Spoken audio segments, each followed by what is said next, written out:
Medical assistant phlebotomy practice. Question 1. Point-of-care glucose quality control results fall outside the acceptable range. What should the medical assistant do? Option A. Do not report patient results until the problem is resolved according to quality control policy. Option B. Skip quality control because the device was working yesterday. Option C. Report patient results if they appear consistent with symptoms. Option D. Change the control results so it falls within range.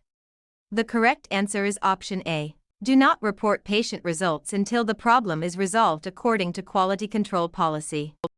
Out-of-range quality control means the testing system may not be reliable. Patient testing should be paused and corrective action followed before reporting results. Guessing, altering QC records, or skipping controls violates laboratory quality principles.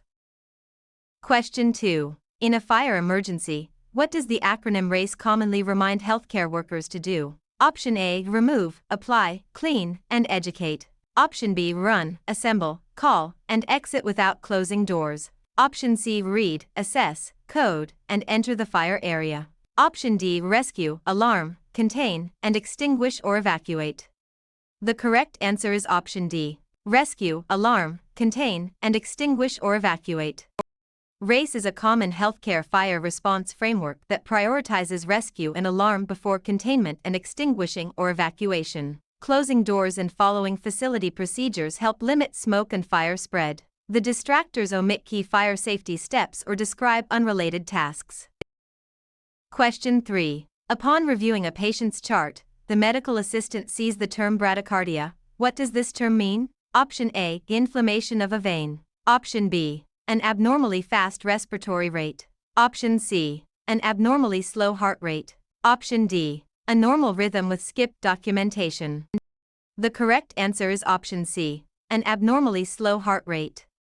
Bradycardia refers to a slower than expected heart rate for the patient's age and condition. Recognizing common prefixes such as Brady helps decode medical terms on exams and in charts. The distractors confuse cardiac rate with breathing, inflammation, or documentation status. Question 4. During venipuncture, how long should a tourniquet generally remain in place before it may affect specimen quality? Option A. Until the patient reports numbness. Option B. At least 5 minutes. Option C. No longer than 1 minute. Option D. For the entire time the patient is in the room. The correct answer is option C. No longer than 1 minute. Prolonged tourniquet application can cause hemoconcentration and alter certain laboratory values. A general rule is to release the tourniquet within 1 minute or as soon as blood flow is established according to policy. Leaving it on for several minutes or until symptoms occur is unsafe and can affect results. Question 5. When taking a telephone message for the provider, which documentation is most complete? Option A. Only the caller's first name because the provider will remember. Option B. Caller name, patient identifiers, date and time, reason for call, callback number, and action taken. Option C. A message documented under another patient's chart to save time. Option D. A sticky note with the words "Call patient soon." The correct answer is option B. Caller name, patient identifiers, date and time, reason for call, callback number, and action taken. Telephone documentation should be clear, complete, and placed in the correct record, including identifiers, time, reason, contact information, and action supports continuity of care. Vague notes, incomplete identification, or wrong chart documentation can lead to errors. Question 6. An ECG tracing shows wandering baseline artifact. Which cause should the medical assistant assess first? Option A. A completed consent form in the chart. Option B. A properly entered date of birth in the air. Option C. The patient's insurance deductible status. Option D. Patient movement, poor electrode contact, or inadequate skin preparation. The correct answer is option D. Patient movement, poor electrode contact, or inadequate skin preparation. Wandering baseline commonly results from movement, loose electrodes, or skin preparation problems. Correcting electrode contact and encouraging the patient to remain still can improve tracing quality. Administrative details do not explain electrical artifact on the tracing.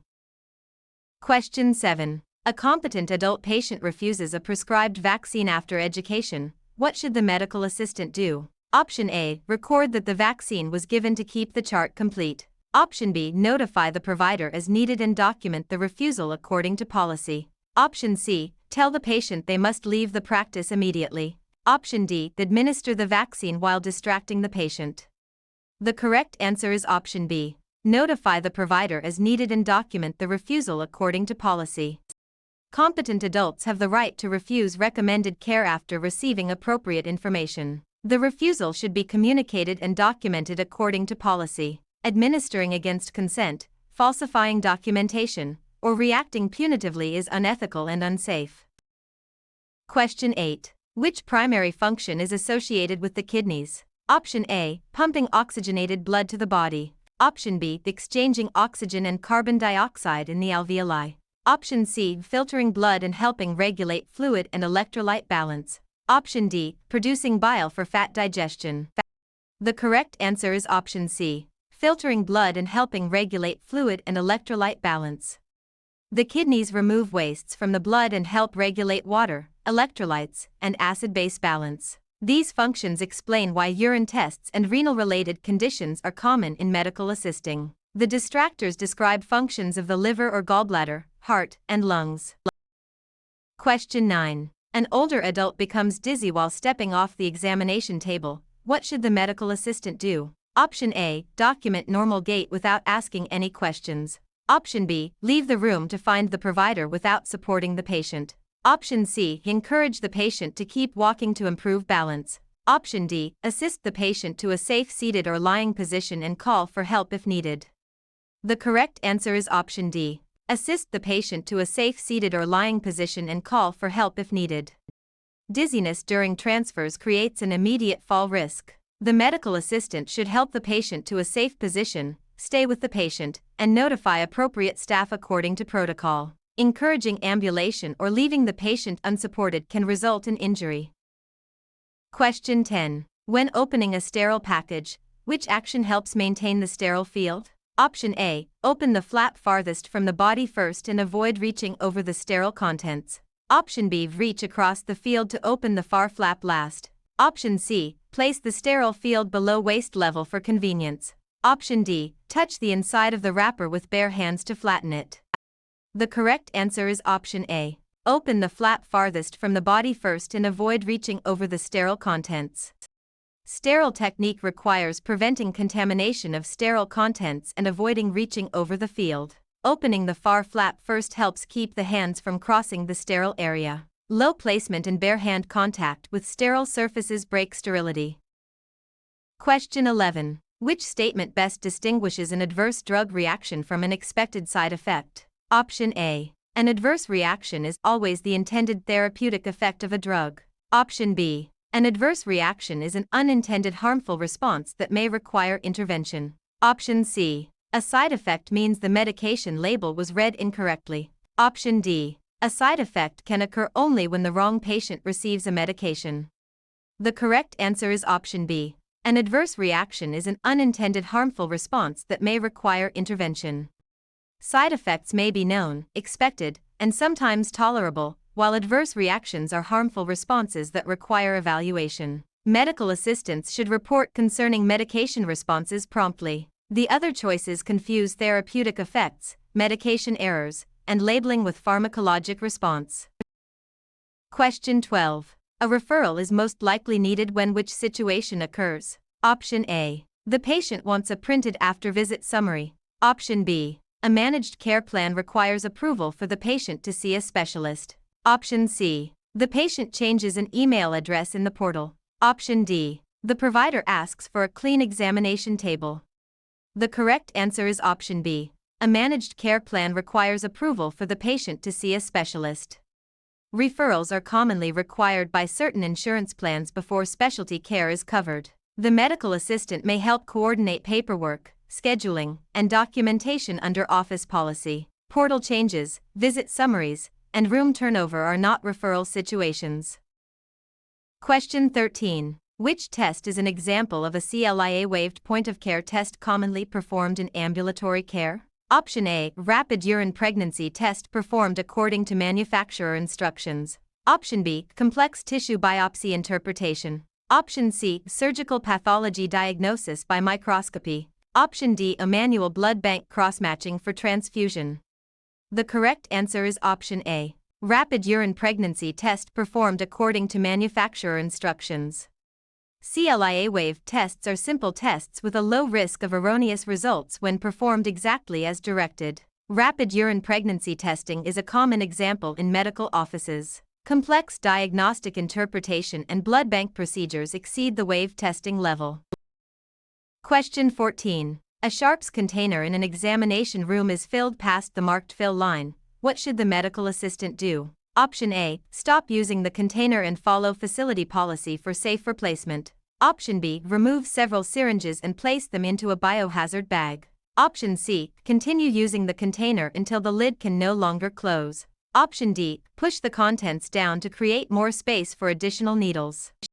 The correct answer is option A. Stop using the container and follow facility policy for safe replacement. Sharps containers must not be overfilled because protruding sharps increase the risk of needle stick injury. The container should be taken out of use and replaced using the facility's safety procedure. Compressing, removing, or continuing to add sharps creates avoidable exposure hazards. Question 15. A patient asks for a copy of records to send to a new specialist. What should the medical assistant verify before release? Option A, that the specialist personally calls the front desk without written details. Option B, that only verbal permission from a neighbor has been obtained. Option C, that the release follows facility policy and any required authorization is complete. Option D, that the patient pays the full account balance before any records are released. The correct answer is option C, that the release follows facility policy and any required authorization is complete. Release of health information must follow legal and facility requirements, including valid authorization when required. Proper authorization identifies what information may be released, to whom, and for what purpose. Financial pressure, informal calls, or permission from unrelated individuals is not an appropriate basis for release. Question 16. Before scheduling a procedure that requires payer approval, what administrative step is often needed? Option A, obtain prior authorization according to the insurance plan requirements. Option B, submit a claim after the procedure and hope the plan pays. Option C, change the diagnosis code to guarantee payment. Option D, tell the patient insurance rules never apply to outpatient care. The correct answer is option A, obtain prior authorization according to the insurance plan requirements. Some insurance plans require prior authorization before certain procedures, medications, or services. Completing this step helps reduce denials and informs the patient about coverage requirements. Changing codes improperly or ignoring plan rules can create compliance and payment problems. Question 17. Which instruction is most appropriate after applying a transdermal medication patch? Option A, document the application site and time after removing any old patches ordered. Option B, place the new patch directly over the old patch for steady absorption. Option C, massage the patch vigorously to force medication through the skin. Option D, cut the patch in half if the ordered dose is lower. The correct answer is option A, document the application site and time after removing any old patches ordered. Transdermal patch safety includes removing old patches, applying the new patches directed, and documenting site and time. Multiple patches, cutting patches, or vigorous massage can alter drug delivery and increase adverse effects. Documentation also helps prevent duplicate dosing. Question 18. During venipuncture, a patient becomes pale, diaphoretic, and says they feel faint. What should the medical assistant do first? Option A, continue drawing blood because the tube is almost full. Option B, remove the needle safely, activate the safety device, and protect the patient from injury. Option C, leave the patient alone to get a glass of water. Option D, tell the patient to stand and walk around quickly. The correct answer is option B, remove the needle safely, activate the safety device, and protect the patient from injury. Signs of syncope during venipuncture require immediate prevention of injury and safe needle removal. The patient should be supported, monitored, and assistance obtained according to protocol. Continuing the draw, making the patient stand, or leaving them alone increases risk of injury. Question 19. Minutes after an injection, a patient develops wheezing, facial swelling, and hives. Which emergency is most likely? Option A, anaphylaxis. Option B, a delayed billing reaction. Option C, a routine vasovagal response without airway concern. Option D, mild seasonal allergies only. The correct answer is option A, anaphylaxis. Wheezing, facial swelling, and hives after medication exposure suggest anaphylaxis, a life-threatening allergic reaction. The medical assistant should activate emergency procedures and assist within scope. Mild allergies, vasovagal episodes, and billing issues do not match the airway and allergic findings. Question 20. Following exposure to blood from a contaminated needle, what is the medical assistant's priority action after safely ending the procedure? Option A, squeeze the wound repeatedly to remove contaminated blood. Option B, finish the rest of the day and report the event only if symptoms develop.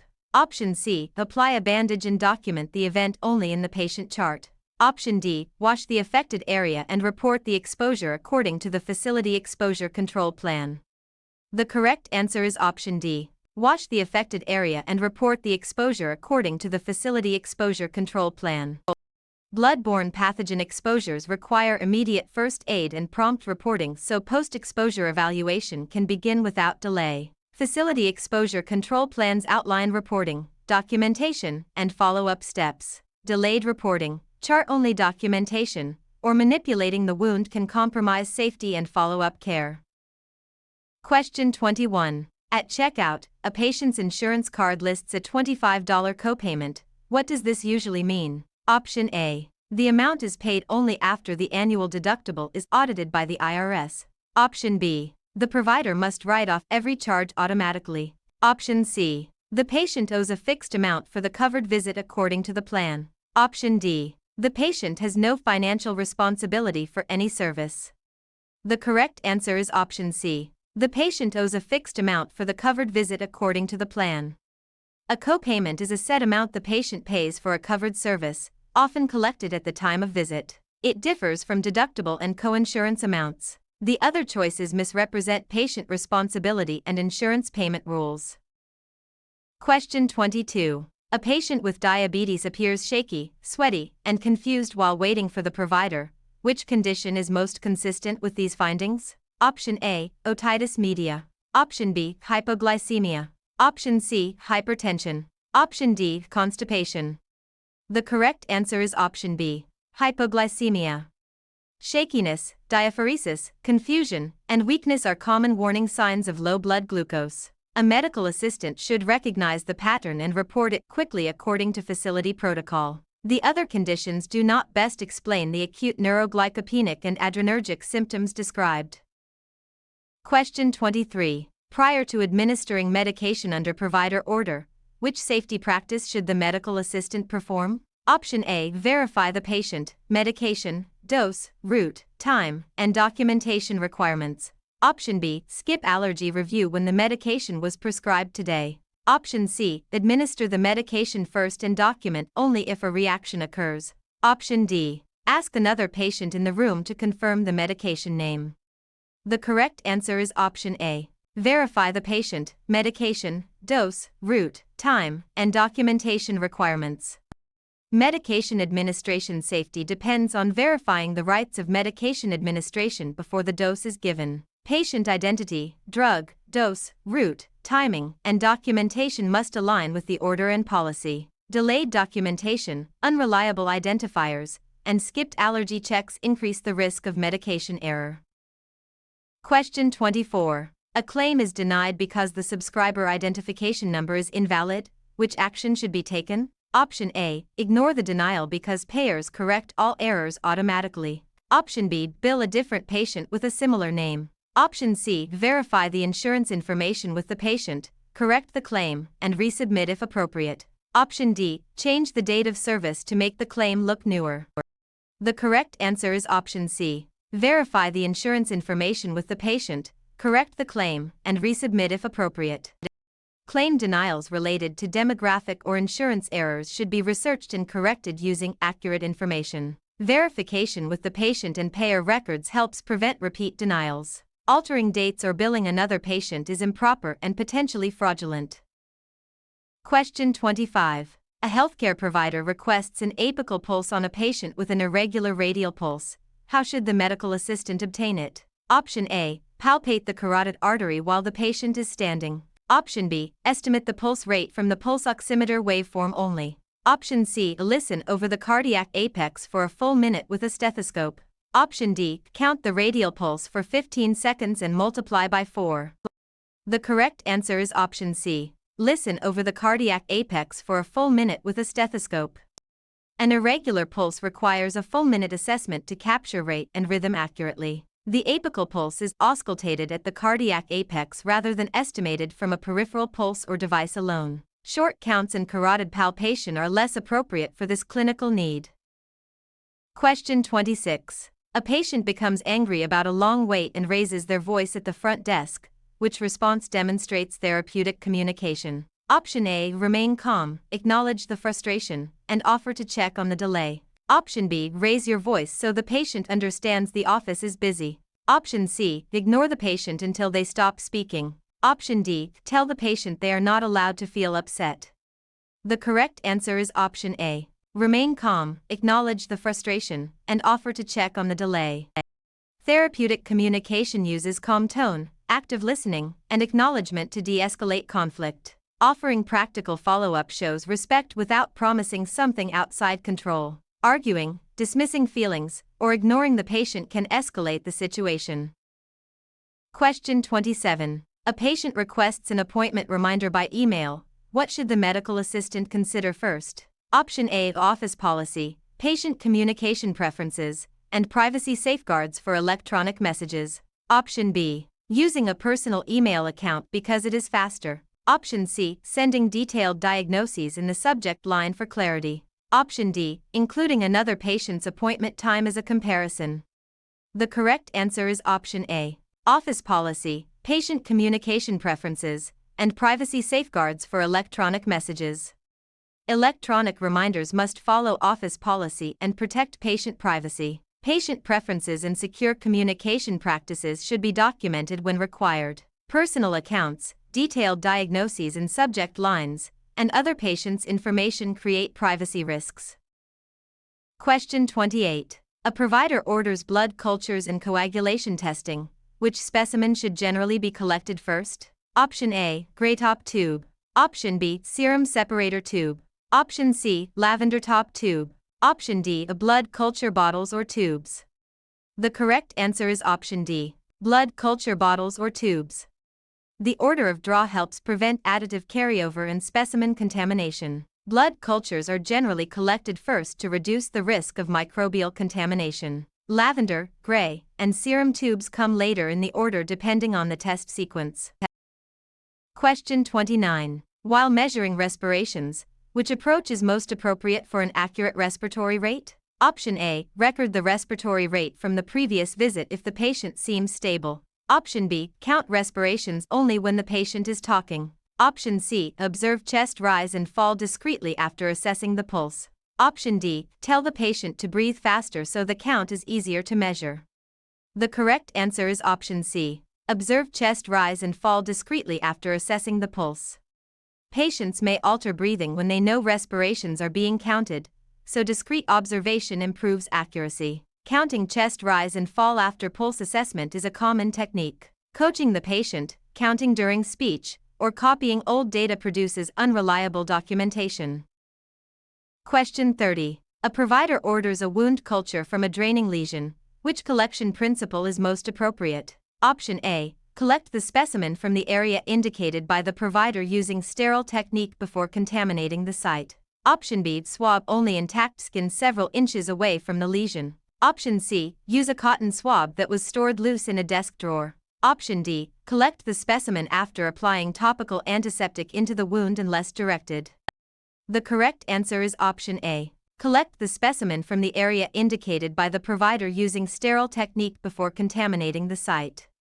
Wound cultures require a representative specimen collected with sterile supplies and proper technique. The collection site and timing should follow the provider order and facility procedure. Sampling unrelated skin, using non-sterile supplies, or applying antiseptic before collection can reduce organism recovery. Question 31. While assisting with a 12-lead ECG, where should lead V1 be placed? Option A, left mid-axillary line at the same level as V4.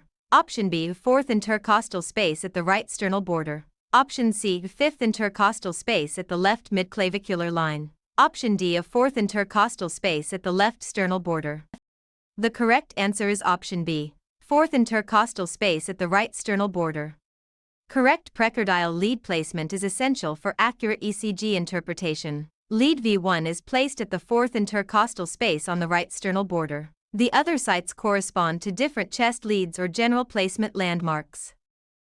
Question 32. A patient says, "I am scared about this procedure." Which response shows active listening? Option A, everyone has this procedure, and your fear is unusual. Option B, it sounds like you are feeling anxious. What concerns you most? Option C, the provider is busy, so we need to move quickly. Option D, there is nothing to be scared about, so stop worrying. The correct answer is option B. It sounds like you are feeling anxious. What concerns you most? Active listening reflects the patient's feelings and invites them to share concerns. This approach supports trust and allows the healthcare team to address information needs. Dismissing fear, rushing, or judging the patient can increase anxiety. Question 33. An adult patient reports dizziness when standing. Which vital sign technique is most appropriate to assess this complaint? Option A, measure only oral temperature after the patient has stood for 5 minutes. Option B, skip the pulse measurement because posture affects only blood pressure. Option C, measure orthostatic blood pressure and pulse according to facility protocol. Option D, use a pediatric cuff to detect subtle blood pressure changes. The correct answer is option C. Measure orthostatic blood pressure and pulse according to facility protocol. Dizziness with position changes can indicate orthostatic hypotension, so blood pressure and pulse are assessed in different positions. Facility protocols commonly include lying, sitting, or standing measurements with timed intervals. Temperature alone, improper cuff selection, or omitting pulse does not evaluate the physiologic response adequately. Question 34. A provider orders 250 mg of a liquid medication available as 500 mg per 5 ml. How many milliliters should be prepared? Option A, 10 ml. Option B, 1 ml. Option C, 5 ml. Option D, 2.5 ml. The correct answer is option D, 2.5 ml. The concentration is 500 mg in 5 ml, which equals 100 mg per ml. A 250 mg dose requires 2.5 ml when the ordered dose is divided by the concentration. The other values reflect either underdosing or overdosing calculations. Question 35. Which action supports accurate inventory control in a medical office? Option A, keep sterile and dirty supplies together for convenience. Option B, order large quantities without tracking usage or storage space. Option C, store expired supplies in exam rooms until they are used. Option D, check expiration dates, rotate stock, and reorder supplies before par levels are critically low. The correct answer is option D. Check expiration dates, rotate stock, and reorder supplies before par levels are critically low. Inventory control ensures that safe, unexpired supplies are available when needed. Rotating stock and monitoring par levels reduce waste and prevent shortages. Using expired supplies, overordering blindly, or mixing clean and dirty supplies can affect safety and cost. Question 36. Which site is appropriate for a dermal puncture on an infant's heel? Option A, the medial or lateral plantar surface of the heel. Option B, the arch of the foot near the instep. Option C, the center of the heel directly over the calcaneus. Option D, the tip of the big toe near the nail bed. The correct answer is option A, the medial or lateral plantar surface of the heel. Infant heel punctures are performed on the medial or lateral plantar surface to reduce risk of bone injury. The center of the heel may place the calcaneus at risk, and other foot areas are not recommended routine collection sites. Proper site selection is a key phlebotomy safety concept. Question 37. An automated external defibrillator arrives during a cardiac arrest response. What should the medical assistant do if trained? Option A, turn on the AED, attach pads correctly, and follow the device prompts. Option B, place AED pads over medication patches without checking the skin. Option C, use the AED only after all emergency responders leave the room. Option D, wait to use the AED until the patient regains consciousness.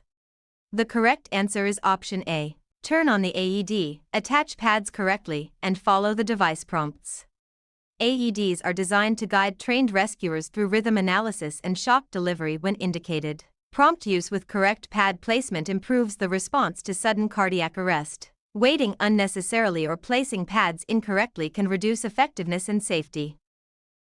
Question 38. Which statement best describes an explanation of benefits? Option A. A payer document showing how a claim was processed, including allowed amounts and patient responsibility. Option B. A prescription label listing medication side effects. Option C. A laboratory report confirming specimen integrity. Option D. A legal document naming a healthcare proxy. The correct answer is option A. A payer document showing how a claim was processed, including allowed amounts and patient responsibility. An explanation of benefits communicates how the insurance payer handled a submitted claim. It may show billed charges, allowed amounts, adjustments, payments, denials, and patient responsibility. The other documents serve clinical or legal purposes unrelated to claim processing. Question 39. Which action is most appropriate when a medical assistant receives a verbal order from a provider in an urgent situation? Option A. Change the order to what seems easier to perform. Option B. Ignore the order because verbal communication is never used. Option C. Repeat the order back for confirmation and document it according to policy. Option D. Tell the patient to remember the order instead of charting it. The correct answer is option C. Repeat the order back for confirmation and document it according to policy. Read back or repeat back helps confirm accuracy when verbal orders are permitted by policy. Proper documentation and authentication requirements protect patient safety and legal integrity. Altering, failing to document, or automatically ignoring permitted urgent orders can create errors. Question 40. Which instruction is appropriate for collecting a sputum specimen? Option A. Touch the inside of the container lid to steady it. Option B. Cough deeply from the lungs and expectorate into the sterile container without touching the inside. Option C. Spit saliva from the mouth into any available cup. Option D. Brush teeth after collecting the specimen to increase bacteria. The correct answer is option B. Cough deeply from the lungs and expectorate into the sterile container without touching the inside. Sputum specimens should come from deep respiratory secretions rather than saliva. A sterile container and avoidance of interior surfaces help maintain specimen integrity. Saliva, non-sterile cups, and touching sterile surfaces can contaminate the sample. Question 41. After running an autoclave cycle, which indicator provides the strongest evidence that sterilization conditions were effective? Option A. A piece of autoclave tape that changed color on the outside of the pack. Option B. A dry wrapper on the instrument pack after the cycle ended. Option C. A biological indicator showing that resistant spores were destroyed. Option D. An operator note stating the autoclave door was closed during the cycle. The correct answer is option C. A biological indicator showing that resistant spores were destroyed. Biological indicators are the most definitive routine test of sterilization because they use highly resistant spores to verify microbial destruction. Chemical tape shows exposure to certain conditions but does not prove that all sterilization parameters were met. Dry packaging and operator notes are useful observations but are not equivalent to biological monitoring.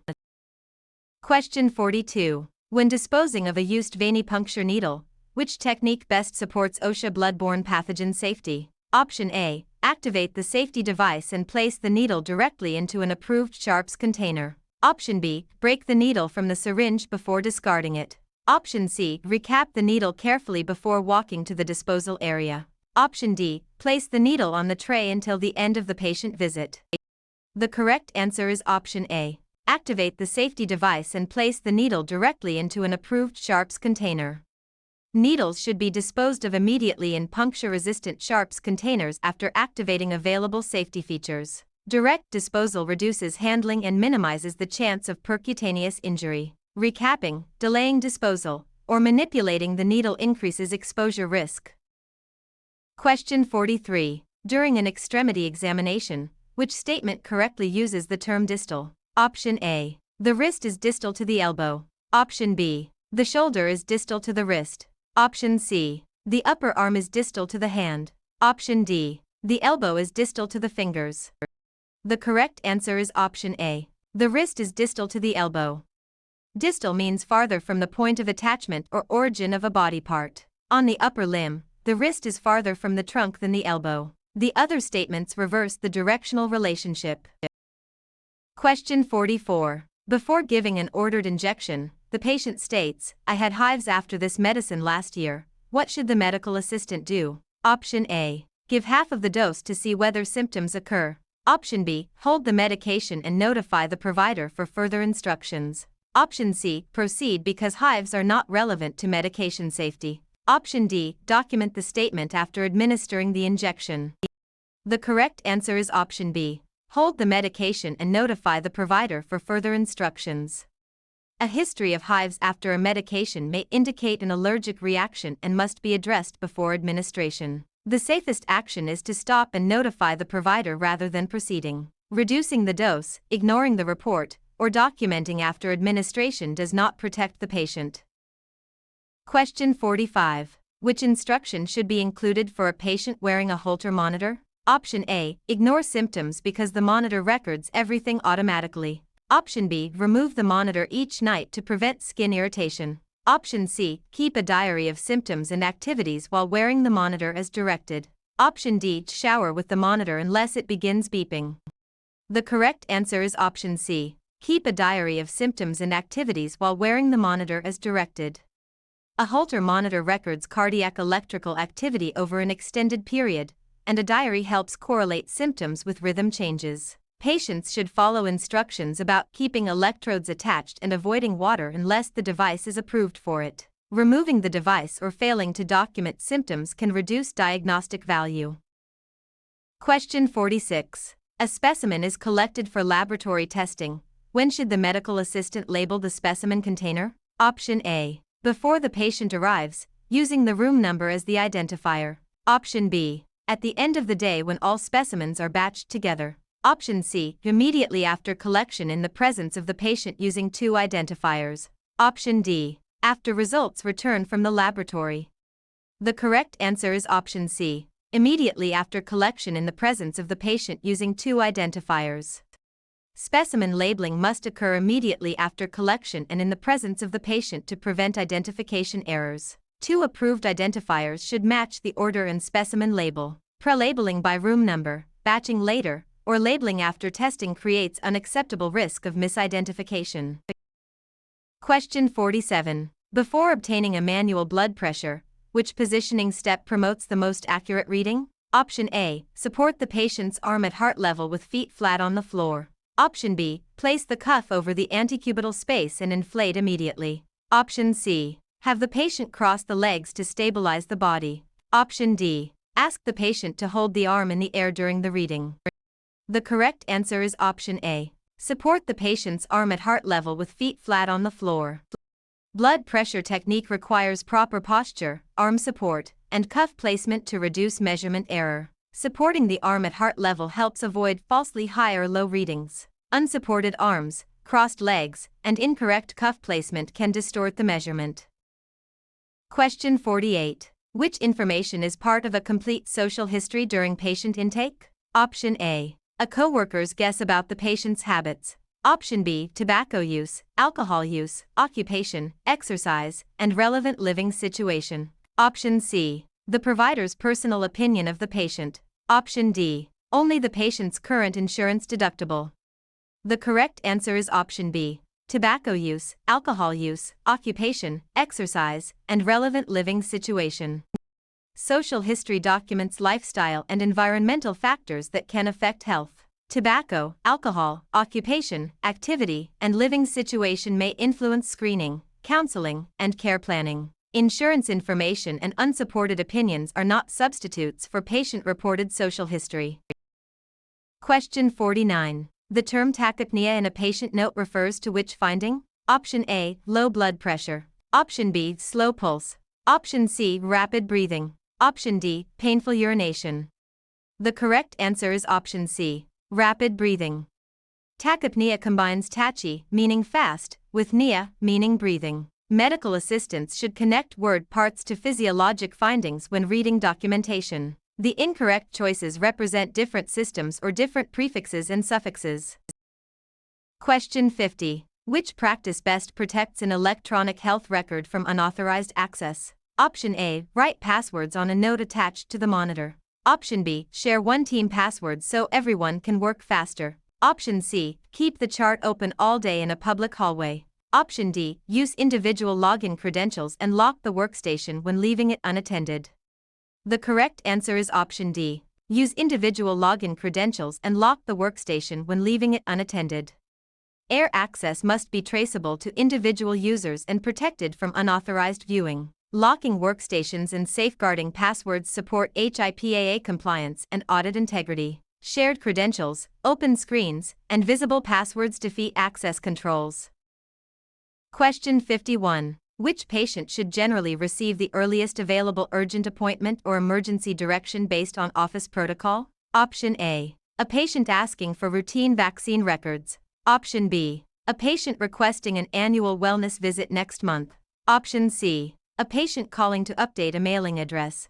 Option D. A patient reporting sudden facial drooping and arm weakness. The correct answer is option D. A patient reporting sudden facial drooping and arm weakness. Sudden facial drooping and arm weakness can indicate a stroke and require immediate escalation according to protocol. Scheduling decisions should prioritize potentially life-threatening symptoms. Routine wellness visits, record requests, and address updates do not require the same urgency. Question 52. When collecting a throat culture, where should the swab be directed for the best specimen? Option A. The tonsillar area and posterior pharynx while avoiding the tongue and cheeks. Option B. The outside surface of the tongue after the patient drinks water. Option C. The front teeth and lips. Option D. The inner cheek only. The correct answer is option A. The tonsillar area and posterior pharynx while avoiding the tongue and cheeks. A throat culture should sample the areas most likely to contain the suspected organism, typically the tonsillar region and posterior pharynx. Avoiding the tongue and cheeks reduces contamination with oral flora. Swabbing teeth, lips, cheek, or tongue surface is less likely to yield a useful diagnostic specimen. Question 53. A medical assistant suspects child abuse based on injuries and the patient's statements. Which action is appropriate? Option A. Wait several months to see whether the injuries recur. Option B. Promise the patient that no one else will be told. Option C. Report the concern according to mandatory reporting laws and facility policy. Option D. Confront the suspected abuser in the waiting room. The correct answer is option C. Report the concern according to mandatory reporting laws and facility policy. Healthcare workers must follow mandatory reporting requirements when abuse is suspected. Facility policy and state law guide how and to whom the report is made. Delaying, confronting, or promising secrecy can endanger the patient and violate legal obligations. Question 54. During a patient encounter, a medical assistant notices visible soil on both hands after removing gloves. Which action should be taken before seeing the next patient? Option A. Wipe the hands with a dry paper towel and continue patient care. Option B. Wash hands with soap and water using proper friction and drying technique. Option C. Put on a new pair of gloves without additional hand hygiene. Option D. Apply alcohol-based hand rub until the hands feel dry. The correct answer is option B. Wash hands with soap and water using proper friction and drying technique. Hand hygiene is the foundation of infection prevention, but alcohol-based rubs are not the preferred method when hands are visibly soiled. Soap, water, friction, and thorough drying physically remove organic material and microorganisms. Gloves do not replace hand hygiene, and dry wiping does not provide adequate microbial removal. Question 55. A lavender top tube is commonly associated with which additive and test type? Option A. EDTA for hematology testing such as a complete blood count. Option B. Heparin for blood cultures. Option C. No additive for urinalysis. Option D. Sodium citrate for coagulation testing only. The correct answer is option A. EDTA for hematology testing such as a complete blood count. Lavender top tubes typically contain EDTA, which preserves cellular components for hematology tests such as CBCs. Tube additives are a frequent exam topic because collection errors can affect results. Sodium citrate, heparin, and no additive containers correspond to different specimen needs. Question 56. During medication reconciliation, which information should the medical assistant collect? Option A, prescription drugs, over-the-counter drugs, supplements, doses, and frequency. Option B, only medications that the patient started within the past week. Option C, only medications prescribed by the current provider. Option D, medication names without dose or frequency details. The correct answer is option A, prescription drugs, over-the-counter drugs, supplements, doses, and frequency. Medication reconciliation compares a complete medication list with the current record to identify discrepancies. Prescription medications, over-the-counter products, supplements, doses, and frequency all matter for safety. Limited or incomplete lists can miss interactions, duplications, or adherence problems. Question 57. Which instruction is appropriate for a midstream clean catch urine specimen? Option A, cleanse the area, begin urinating, then collect urine midstream without touching the inside of the container. Option B, collect the first drops of urine before cleansing the area. Option C, fill the container with toilet water if urine volume is low. Option D, touch the inside of the lid to keep it from falling. The correct answer is option A, cleanse the area, begin urinating, then collect urine midstream without touching the inside of the container. A midstream clean catch specimen reduces contamination from skin and genital flora. Cleansing first and collecting the middle portion of the stream helps produce a more reliable specimen. Touching sterile surfaces or adding water contaminates the sample and can invalidate results. Question 58. A patient misses a scheduled appointment without calling. Which action supports proper office procedure? Option A, document the no-show and follow the practice policy for follow-up. Option B, post about the missed appointment on social media. Option C, delete the appointment so the schedule looks full. Option D, dismiss the patient immediately without following policy. The correct answer is option A, document the no-show and follow the practice policy for follow-up. No-shows should be documented and managed consistently according to office policy. Follow-up may involve contacting the patient, rescheduling, or applying an established fee policy when appropriate. Deleting records, public posting, or immediate dismissal without due process is inappropriate. Question 59. A pulse oximeter reads 86% on a patient who appears short of breath. What should the medical assistant do first? Option A, assume the device is inaccurate and document the value as normal. Option B, ask the patient to walk around to increase circulation before reporting. Option C, turn off the alarm and repeat the reading at the end of the visit. Option D, assess probe placement and the patient's condition, then promptly notify the provider according to protocol. The correct answer is option D, assess probe placement and the patient's condition, then promptly notify the provider according to protocol. A low oxygen saturation with respiratory symptoms requires prompt assessment and reporting. Checking probe placement helps identify technical error, but patient status must not be ignored. Delaying care, normalizing an abnormal value, or increasing exertion can be unsafe. Question 60. When creating a written business letter from a medical office, which element is most important for professionalism? Option A, unverified patient details copied from memory. Option B, visible diagnosis details on the outside of the envelope. Option C, casual slang so the message sounds friendly. Option D, clear purpose, correct grammar, accurate patient information, and appropriate confidentiality safeguards. The correct answer is option D, clear purpose, correct grammar, accurate patient information, and appropriate confidentiality safeguards.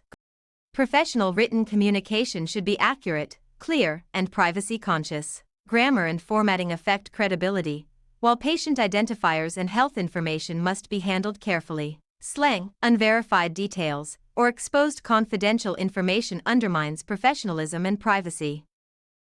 Question 61. Which action helps prevent errors with look-alike and sound-alike medications? Option A, prepare several patients' medications at the same time to save time. Option B, rely on the medication's shelf location instead of the label. Option C, choose the medication with the most familiar-looking package. Option D. Read medication labels carefully and compare them with the order at each required check. The correct answer is option D. Read medication labels carefully and compare them with the order at each required check. Look-alike and sound-alike medications require deliberate label checking against the order. Reading labels at the required checks helps prevent selecting the wrong drug. Shelf location, package familiarity, and batching doses create conditions for medication errors. Question 62. When communicating with a patient who has hearing difficulty, which approach is most appropriate? Option A. Assume the patient cannot participate in the conversation. Option B. Face the patient, speak clearly at a moderate pace, and reduce background noise. Option C. Shout from another room to make words louder. Option D. Cover your mouth so the patient focuses on sound only. The correct answer is option B. Face the patient, speak clearly at a moderate pace, and reduce background noise. Patients with hearing difficulty often benefit from seeing the speaker's face and having background noise reduced. Clear speech at a moderate pace supports understanding without being disrespectful. Shouting, covering the mouth, or excluding the patient impairs communication. Question 63. During a telephone triage call, an adult patient reports crushing chest pain and shortness of breath. Which response is most appropriate? Option A. Schedule the patient for the next routine opening in 2 weeks. Option B. Tell the patient to take a friend's medication and call back tomorrow. Option C. Follow emergency protocol and direct the patient to call emergency medical services immediately. Option D. Advise the patient to drive alone to the office for evaluation. The correct answer is option C. Follow emergency protocol and direct the patient to call emergency medical services immediately. Chest pain with shortness of breath can indicate a life-threatening emergency. Medical assistants should follow written protocols and direct activation of emergency services rather than delaying care. Scheduling routine visits, encouraging self-transport, or suggesting another person's medication is unsafe and outside scope. Question 64. A patient slips in the hallway but states they feel fine. What should the medical assistant do? Option A. Ignore the event because the patient denies injury. Option B. Ask the patient to sign a statement promising not to report it. Option C. Notify the provider, assess according to role, document objective facts, and complete an incident report per policy. Option D. Place blame in the medical record before speaking with anyone. The correct answer is option C. Notify the provider, assess according to role, document objective facts, and complete an incident report per policy. Falls must be addressed even when the patient initially denies injury because symptoms can develop later. Objective documentation and incident reporting support patient safety and risk management. Ignoring the event, blaming others, or pressuring the patient is unprofessional and unsafe. Question 65. A patient suspected of having active tuberculosis arrives coughing in the waiting area. Which action is most appropriate? Option A. Apply only clean gloves and continue routine rooming procedures. Option B. Ask the patient to wait outside until the provider is ready. Option C. Place a surgical mask on the patient and move the patient to an appropriate airborne isolation area if available. Option D. Place the patient near the front desk so staff can observe symptoms. The correct answer is option C. Place a surgical mask on the patient and move the patient to an appropriate airborne isolation area if available.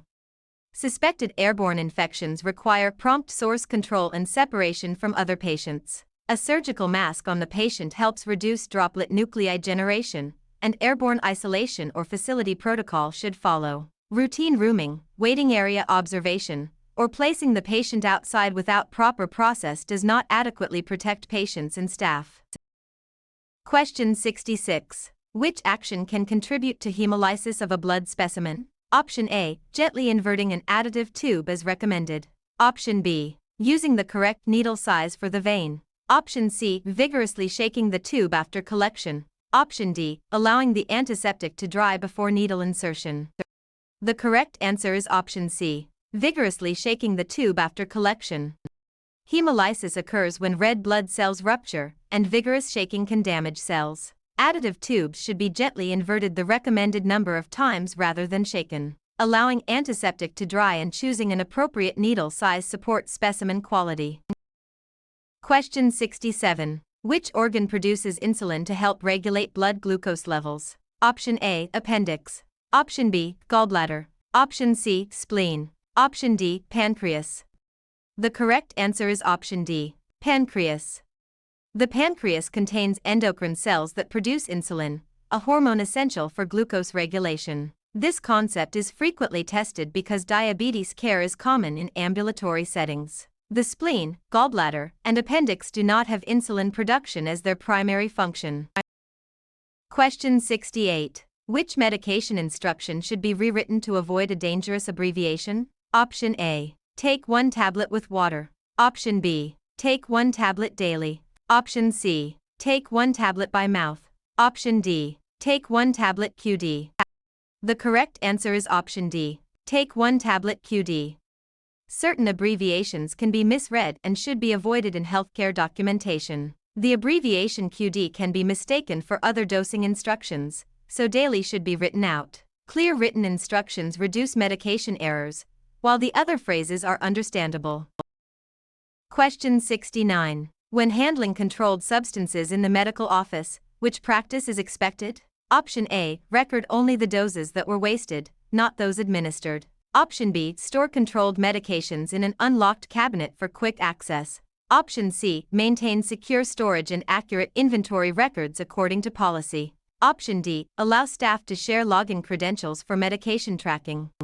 The correct answer is option C. Maintain secure storage and accurate inventory records according to policy. Controlled substances require strict accountability, secure storage, and complete record keeping. Accurate inventory control supports patient safety and regulatory compliance. Unlocked storage, incomplete records, and shared credentials weaken medication security.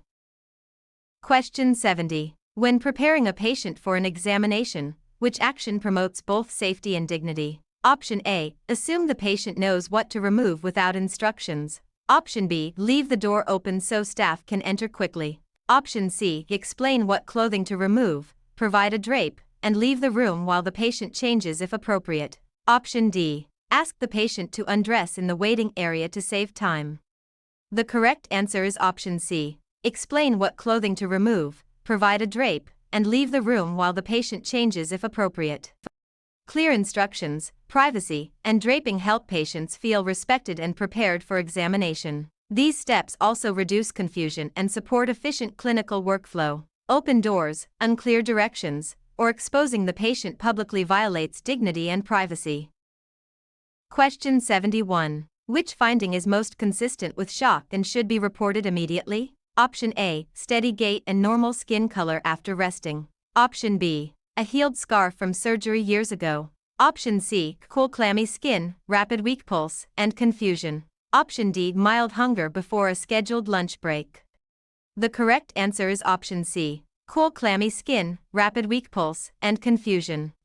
Shock involves inadequate tissue perfusion and can present with cool clammy skin, weak rapid pulse, altered mental status, and low blood pressure. Immediate escalation is needed because shock can deteriorate quickly. The other findings do not indicate acute circulatory failure.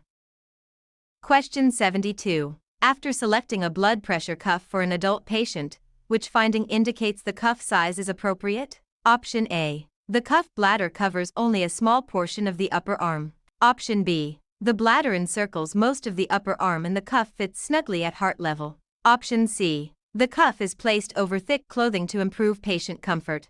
Option D. The cuff is loose enough to slide down the forearm during inflation. The correct answer is option B. The bladder encircles most of the upper arm and the cuff fits snugly at heart level. Accurate blood pressure measurement depends on using a properly sized cuff and positioning the arm at heart level. A cuff that is too small can overestimate the reading, while a loose or misplaced cuff can produce unreliable results. Clothing under the cuff interferes with sound transmission and compression. Question 73. Which scheduling method groups similar appointments, such as physicals or injections, into designated time periods? Option A. Alphabetical scheduling by last name. Option B. Cluster scheduling. Option C. Wave scheduling only for emergencies. Option D. Double booking every patient. The correct answer is option B. Cluster scheduling. Cluster scheduling reserves blocks of time for similar visit types to improve workflow and resource use. It can help staff prepare rooms, supplies, and documentation efficiently. Double booking, emergency-only waves, or alphabetic scheduling do not describe this method. Question 74. In preparation for a minor office procedure, who is responsible for explaining the risks, benefits, and alternatives needed for informed consent? Option A. The provider performing or ordering the procedure. Option B. The receptionist, because scheduling created the appointment. Option C. The patient's insurance representative, because payment is involved. Option D. The medical assistant independently, because consent forms are administrative documents. The correct answer is option A. The provider performing or ordering the procedure. Informed consent requires clinical explanation of the procedure, risks, benefits, and alternatives by the qualified provider. A medical assistant may witness a signature or verify completion according to policy but should not independently obtain clinical consent. Scheduling and insurance roles do not replace the provider's responsibility. Question 75. While removing contaminated gloves, which technique helps prevent contamination of the hands? Option A. Wash the gloves with soap and water before removing them. Option B. Snap the gloves off quickly to avoid contact with the skin. Option C. Grasp the outside of one glove near the wrist, peel it off inside out, and remove the second glove without touching the contaminated exterior. Option D. Pull both gloves off by the fingertips and place them on the counter. The correct answer is option C. Grasp the outside of one glove near the wrist, peel it off inside out, and remove the second glove without touching the contaminated exterior. Glove removal should keep contaminated exterior surfaces away from the skin. Peeling gloves inside out and handling the second glove from the clean interior reduces self-contamination. Washing reusable gloves, snapping gloves, or setting contaminated gloves on surfaces spreads microorganisms. Question 76. To maintain patient confidentiality, which HIPAA principle should guide disclosure of protected health information? Option A. Release records to an employer whenever the employer requests them. Option B. Share full records whenever another staff member is curious. Option C. Use or disclose only the minimum necessary information for the intended purpose. Option D. Discuss patient information in public areas if no names are used. The correct answer is option C. Use or disclose only the minimum necessary information for the intended purpose. The minimum necessary standard limits access and disclosure to what is needed for a specific task. This protects patient privacy while allowing appropriate healthcare operations. Curiosity access, public discussion, and unauthorized employer release violate confidentiality expectations. Question 77. A patient collapses, is unresponsive, and is not breathing normally. What is the priority action? Option A. Give oral fluids to stimulate breathing. Option B. Activate emergency response and begin CPR if trained and indicated. Option C. Wait 10 minutes to see whether the patient wakes up. Option D. Search the chart for insurance coverage before acting. The correct answer is option B. Activate emergency response and begin CPR if trained and indicated. Unresponsiveness with absent or abnormal breathing requires immediate emergency activation and CPR by trained personnel. Early recognition and intervention are critical links in survival. Delaying for paperwork or giving fluids is unsafe and does not address cardiac or respiratory arrest. Question 78. When leaving a voicemail reminder for a patient, which approach best protects confidentiality? Option A. Describe the diagnosis and all test results in the message. Option B. Ask a neighbor to deliver the medical details if the patient does not answer. Option C. Mention the patient's full medical history so they know the call is important. Option D. Leave only limited information according to office policy, such as the practice name and callback number. The correct answer is option D. Leave only limited information according to office policy, such as the practice name and callback number. Voicemail reminders should limit protected health information because others may hear the message. Office policy should guide what details may be left. Sharing diagnoses, test results, or medical information through neighbors creates privacy risks. Question 79. A patient has a bleeding forearm laceration in the office. Which first aid measure should be applied first? Option A. Apply direct pressure with appropriate protective equipment. Option B. Hold the wound under hot water until bleeding stops. Option C. Apply a tourniquet immediately for every minor cut. Option D. Remove any forming clots repeatedly to inspect the wound. The correct answer is option A. Apply direct pressure with appropriate protective equipment. Direct pressure is the initial first aid measure for most external bleeding and should be performed using standard precautions. It helps control bleeding while additional care is arranged. Repeated clot removal, hot water, or routine tourniquet use for minor wounds can worsen injury or be inappropriate.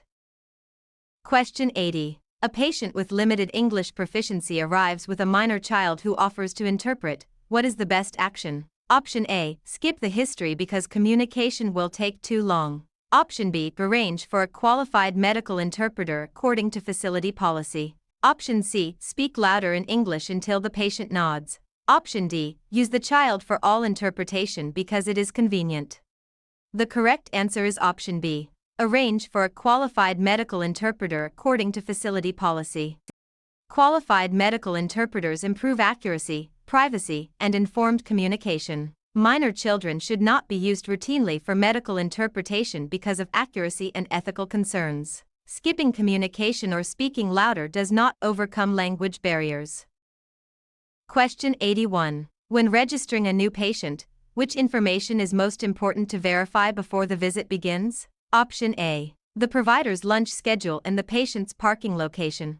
Option B. Demographics, insurance information, identification, consent forms, and contact details. Option C. A previous patient's account number if the last names match. Option D. Only the patient's preferred pharmacy and favorite appointment time.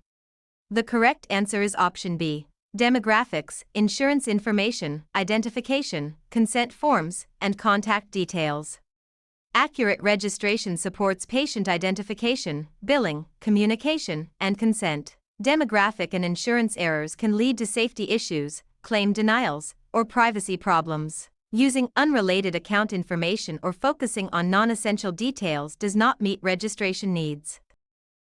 Question 82. Which observation requires immediate attention after obtaining vital signs on an adult patient? Option A. Pulse of 72 beats per minute with regular rhythm. Option B. Blood pressure of 190/122 mmHg with severe headache.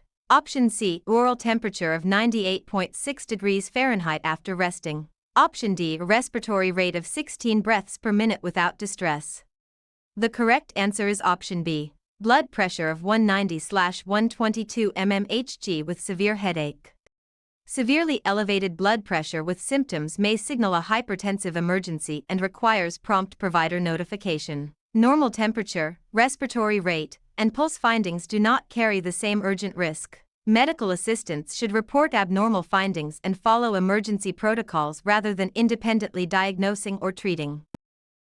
Question 83. According to standard precautions, which assumption should guide a medical assistant when handling blood and body fluid specimens? Option A. Body fluids are infectious only when visible blood is present. Option B. Gloves are unnecessary when the patient appears healthy and afebrile. Option C. All blood and certain body fluids should be treated as potentially infectious. Option D. Only specimens from patients with known infections require protective handling.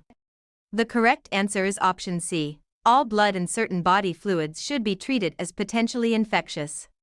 Standard precautions require healthcare workers to apply infection control practices to all patients regardless of diagnosis or appearance. Treating blood and certain body fluids as potentially infectious reduces occupational exposure risk. The other choices rely on assumptions about the patient or the specimen and can lead to unsafe practice.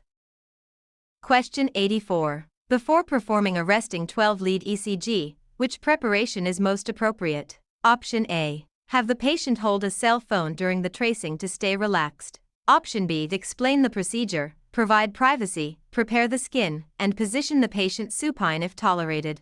Option C. Ask the patient to exercise vigorously to improve electrical signal. Option D. Place electrodes over thick clothing to preserve modesty. The correct answer is option B. Explain the procedure, provide privacy, prepare the skin, and position the patient supine if tolerated.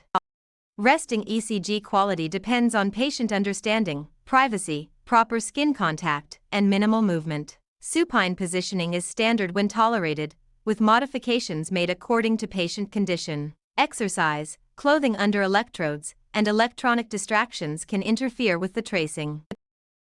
Question 85. A patient asks the medical assistant, "Do these lab results mean I have kidney disease?" Which response is within scope? Option A. Tell the patient to stop taking all medications immediately. Option B. Post the results in the waiting room for comparison with others. Option C. Explain that the provider will interpret the results and offer to relay the question promptly. Option D. Diagnose the condition based on the abnormal value. The correct answer is option C. Explain that the provider will interpret the results and offer to relay the question promptly. Medical assistants may collect data and communicate approved information, but diagnosis and interpretation belong to licensed providers. The appropriate response respects scope while ensuring the patient's concern reaches the provider. Diagnosing, giving independent medication orders, or breaching privacy is inappropriate. Question 86. While updating an electronic health record, a medical assistant discovers that yesterday's blood pressure was entered in the wrong patient chart. What is the proper response? Option A. Ask a coworker to chart under a shared login to fix it quickly. Option B. Leave the error because changing a chart is never allowed. Option C. Follow the error correction policy by making a dated correction or notifying the appropriate person without deleting the audit trail. Option D. Delete the entire encounter so no one can see the mistake. The correct answer is option C. Follow the error correction policy by making a dated correction or notifying the appropriate person without deleting the audit trail.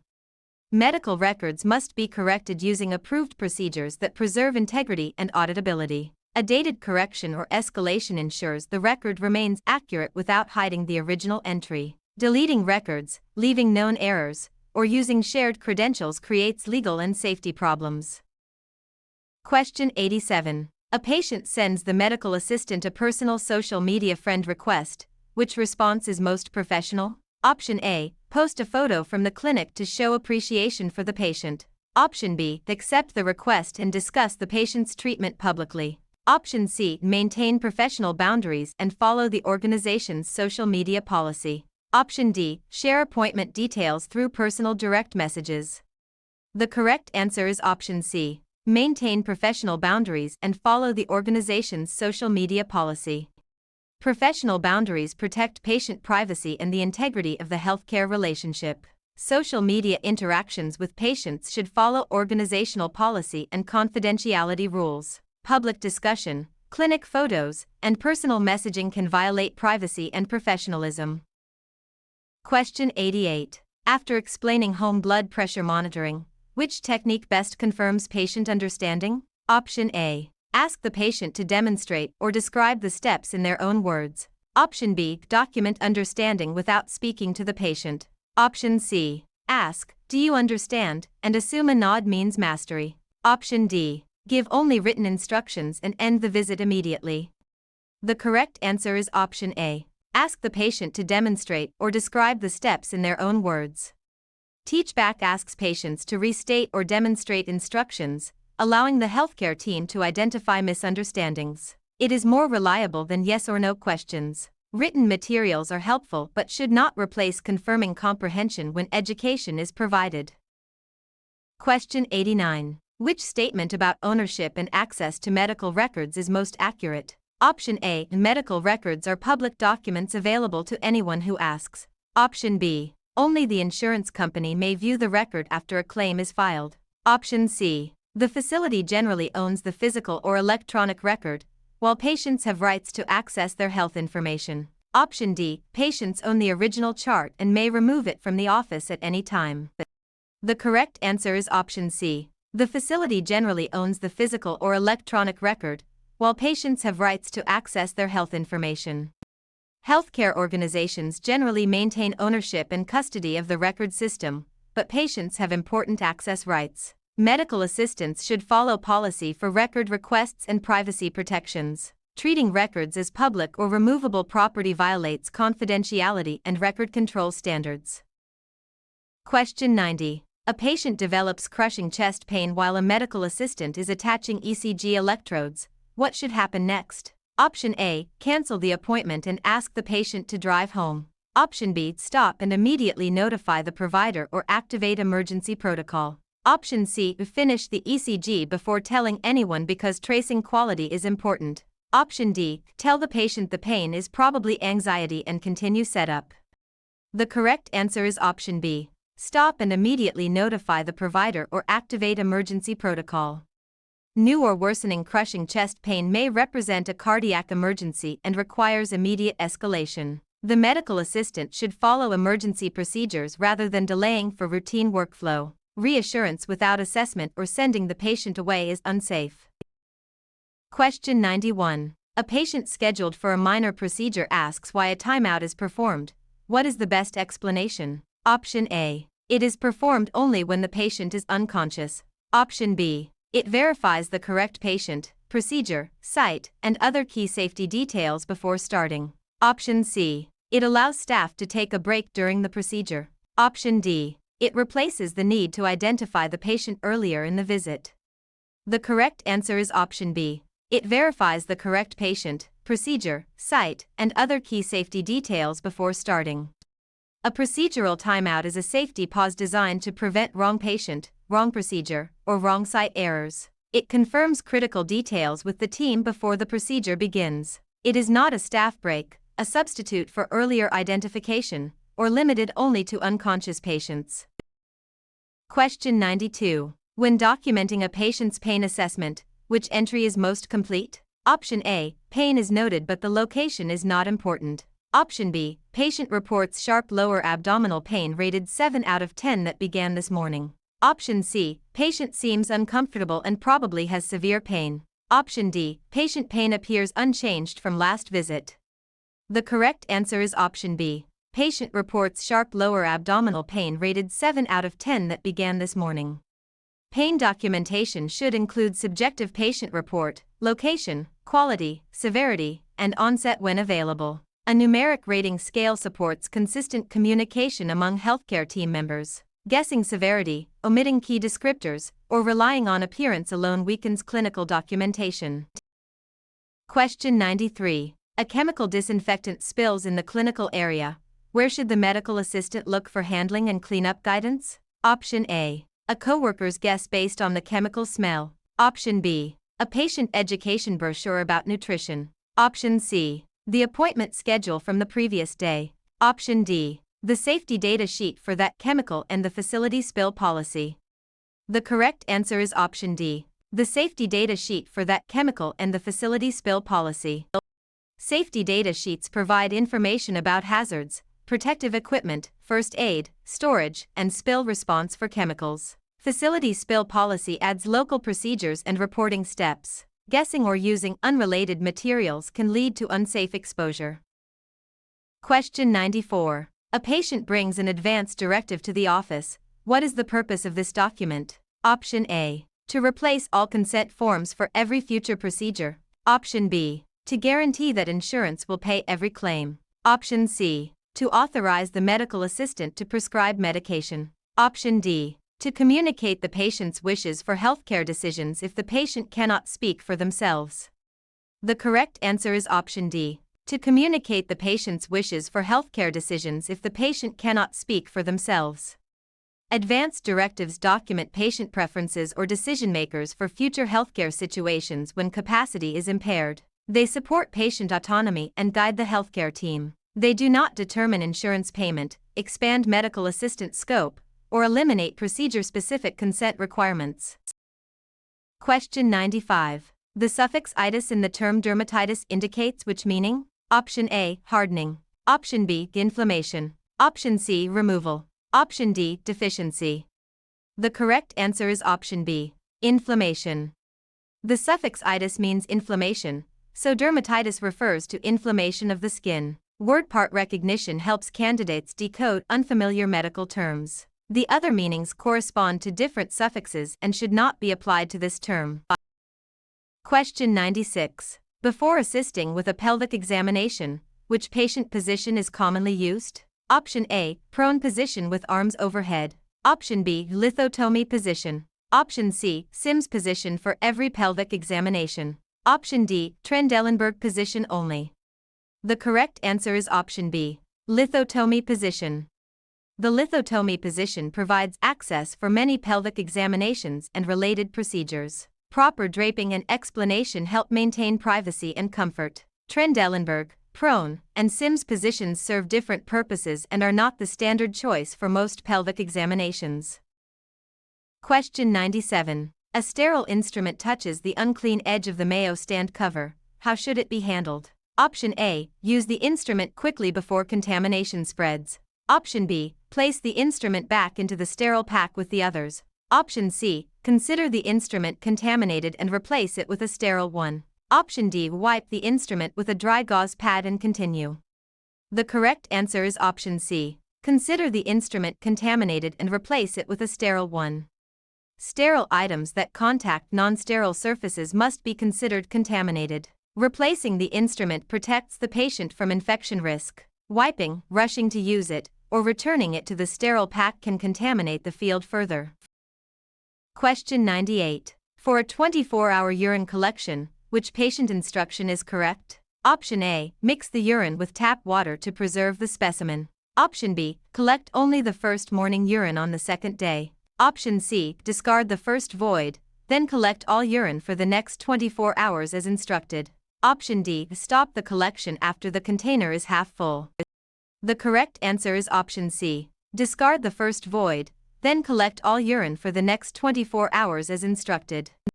A 24-hour urine collection begins after the first void is discarded and includes all urine produced during the timed period. Missing specimens or ending early can make the result inaccurate. Adding water or collecting only one void is not consistent with the procedure. Question 99. Which statement best describes the purpose of a patient portal? Option A. It is used only to advertise unrelated products. Option B. It replaces all emergency services and after-hours instructions. Option C. It allows any visitor to edit another patient's chart. Option D. It allows secure patient access to selected health information and communication tools. The correct answer is option D. It allows secure patient access to selected health information and communication tools. Patient portals provide secure access to selected records, messages, appointments, and sometimes results or education materials. They support engagement while maintaining authentication and privacy controls. Public editing, emergency replacement, and unrelated advertising do not reflect portal purpose. Question 100. Which coding system is primarily used to report medical procedures and services on many outpatient claims? Option A. CPT. Option B. ICD-10-CM. Option C. SNOMED Household Code. Option D. NDC only. The correct answer is option A. CPT. CPT codes describe procedures and services performed by healthcare professionals. ICD-10-CM codes describe diagnoses and reasons for encounters. Drug identifiers and clinical terminology systems do not replace CPT for procedure reporting on standard outpatient claims.